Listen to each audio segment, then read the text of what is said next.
that Second Amendment rights and peaceful protests are not mutually exclusive. And so we would like to see the administration uphold this right, even while still acknowledging that you can't use your freedom to interfere with a legitimate law enforcement activity. The bottom line is people have a right to peacefully be protesting or rallying while they're exercising their Second Amendment rights. Full stop. Gun rights organizations are speaking out against the shooting of Erich Pratt, who Minnesota officials say had a concealed carry license for his handgun. The senior vice president of Gun Owners of America, Erich Pratt, writing in part, quote, "You absolutely may walk around with guns and you absolutely may peacefully protest while armed.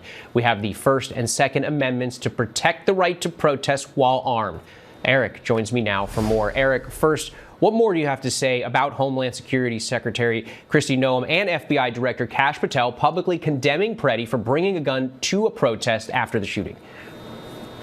Well, we disagree with some of the comments that have come out from the administration, but there are a couple of voices in the White House who have made some very strong statements regarding the ability to exercise our First and Second Amendment rights together. And we appreciate that because in the U.S., we have a long history of recognizing that freedom. I mean, consider the Deacons for Defense carried guns in the 1960s when they were protesting and protecting civil rights protesting civil rights violations. And while they were peaceful, there were some cases where they used their firearms to protect themselves after racist individuals surrounded them and started attacking peaceful protesters. And you can read about it in books like Deacons for Defense by Lance Hill. He's one of the founders of Deacons for Defense. But their experience shows that Second Amendment rights and peaceful protests are not mutually exclusive. And so we would like to see the administration uphold this right, even while still acknowledging that you can't use your freedom to interfere with a legitimate law enforcement activity, which is, I think, what many administration officials are actually trying to get at. And Erich, have you seen the videos of the Pratt shooting, and what stood out to you?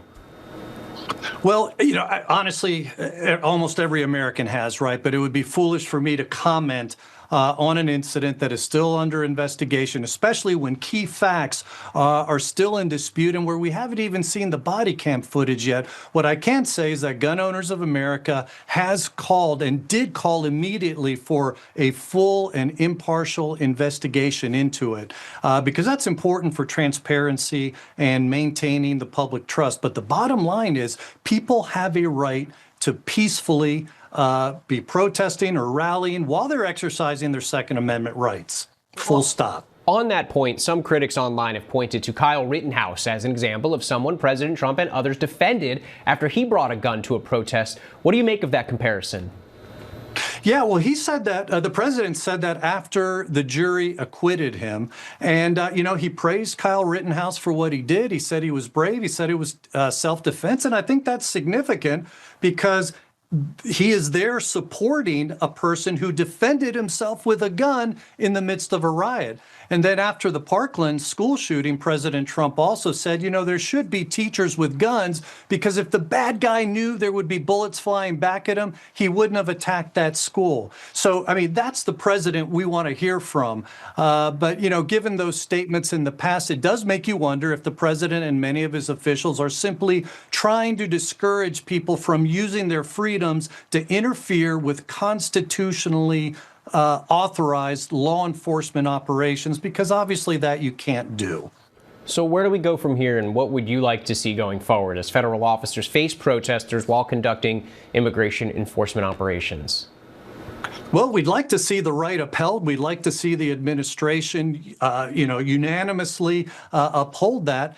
And, I think there's also an untold story of hypocrisy that's not being discussed that also, I think, needs to be discussed here, and how it is that Democrats who have opposed our gun rights at every step are now all of a sudden champions of the Second Amendment. I mean, anti-gun Democrats in Virginia banned the carrying of firearms at permitted rallies, and we had to go to court to get that lifted. Same with Gavin Newsom in California. He's been trying to sound very pro-gun during this past week, but he signed the bill to ban the carrying of firearms at a protest rally in his state. And so we had to go to court to challenge that as well. In fact, not only that, Newsom was gifted a SIG handgun. similar to what Alex Preddy had, and Newsom had to leave it in Tennessee because he wasn't sure that he could bring it into California. So, let me just say, I'm glad the media is covering this story, but I do think there's a glaring inconsistency that also needs and deserves attention, and that is how Democrat politicians are now all of a sudden talking like big defenders of the Second Amendment while their record shows the opposite. Erich Pratt, we appreciate your time. Thank you.